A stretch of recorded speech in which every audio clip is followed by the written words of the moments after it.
कभी कभी कुछ कहानी आपको ये फील कराती हैं कि आप कितने एंटाइटल एंड प्रिविलेज है एज अ मैन। और आपको ये भी फील होगा कि फेमिनिज्म कितना इम्पोर्टेंट है। इस मूवी को देखने के बाद मुझे ये मालूम पड़ा कि जब भी कोई इंडियन मैन शादी के लिए लड़की ढूंढ रहा होता है तब सिर्फ एक नौकरानी की तलाश में होता है। Hello guys, welcome back to my channel mostly Vijay, this Vijay. और आज मैं करूंगा मूवी का रिव्यू जिसका नाम है मिसेस।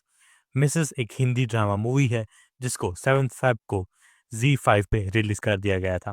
स्टोरी की बात करूं तो इस मूवी की स्टोरी है रिचा के बारे में, जो एक डांसर है जिसकी एक अरेंज मैरिज हो जाती है एक लिबरल लुकिंग बट एक्चुअल में कंजर्वेटिव घर में। और वो कैसे अपनी मैरिड लाइफ और किचन और बाकी की जो अपनी रिस्पॉन्सिबिलिटीज है वो संभालती है, और कैसे यही किचन और बाकी की जिम्मेदारियां उनके लिए एक पिंजरा बन जाती है। यही मूवी की मेन स्टोरी लाइन है। टॉकिंग अबाउट नेगेटिव्स, तो ये मूवी थोड़ी सी और ज़्यादा लंबी होती तो I wouldn't have mind, because third half में रिचा का कैरेक्टर का जो कैरेक्टर डेवलपमेंट है वो इतना ज़्यादा इम्पोर्टेंट है कि अगर इसको और ज़्यादा स्पेस दिया होता, एक्सपैंड किया होता, तो इसका इम्पैक्ट ज़्यादा पावरफुल होता। कंसिडरिंग द फैक्ट कि ये मूवी ऑलमोस्ट 2.25 घंटे की है और इसमें 4 सॉन्ग्स है जिसमें 3 सॉन्ग मूवी में दिखाए गए हैं, पर इन सॉन्ग्स का जो इम्पैक्ट है वो ऑलमोस्ट जीरो टू नथिंग है। एटलीस्ट एक सॉन्ग है लास्ट में जो इम्पोर्टेंट हो सकता था, क्योंकि रिचा का कैरेक्टर एक डांसर है, बट लास्ट में भी जो सॉन्ग है वो काफ़ी फॉरगेटफुल है और इसका नाम भी आपको याद नहीं रहेगा। तो म्यूज़िक अगर थोड़ा सा ज़्यादा अच्छा होता तो मूवी बेटर बन सकती थी। टॉकिंग अबाउट गुड थिंग्स, तो सान्या मल्होत्रा एज ए रिचा, जो शादी के बाद एक टिपिकल हाउसवाइफ बनती जा रही है, उन्होंने अपना रोल बेस्ट तरीके से निभाया है। फर्स्ट हाफ की Sanya is good, but last act की सान्या किस तरह से धीरे धीरे मजबूर और बेचारी होती जा रही होती है, वो कैरेक्टर ग्राफ सान्या ने लास्ट एक्ट में काफी पावरफुल तरीके से निभाया है। कई मोमेंट तो ऐसे हैं जिसमें कोई डायलॉग्स नहीं है और सान्या अपने फेशियल एक्सप्रेशन से ही एक्टिंग कर रही होती है।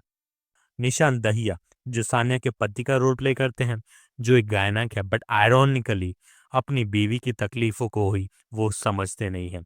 एंड कन्वरजीत सिंह, जो सान्या के ससुर का रोल प्ले कर रहे हैं, जो पेट्रियार्की और कंजर्वेटिव नोशन को शो करते हैं।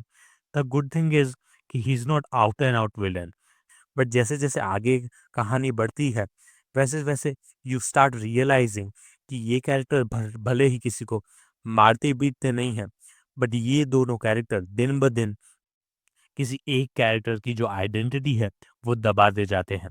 इस वजह से लास्ट में आपको इन पे गुस्सा आएगा।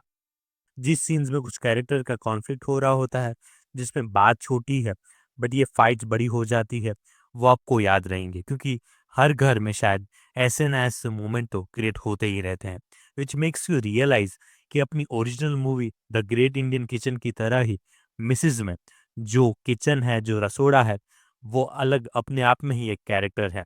स्टार्टिंग से लेके एंड तक कई सारे ऐसे सीन हैं जिसपे खाना पक रहा होता है, जिसमें खाने के क्लोजअप लिए गए हैं, विच मेक्स यू रियलाइज कि खाना बनाना कितना मुश्किल है और एक तरह से एक हाउस होल्ड में कितना इम्पोर्टेंट है। वैसे भी खाना बनाना बहुत बड़ी जिम्मेदारी होती है, जिसके बोझ तले बहुत सारी इंडियन हाउसवाइफ और उनके जो सपने हैं वो दब और मर जाते हैं।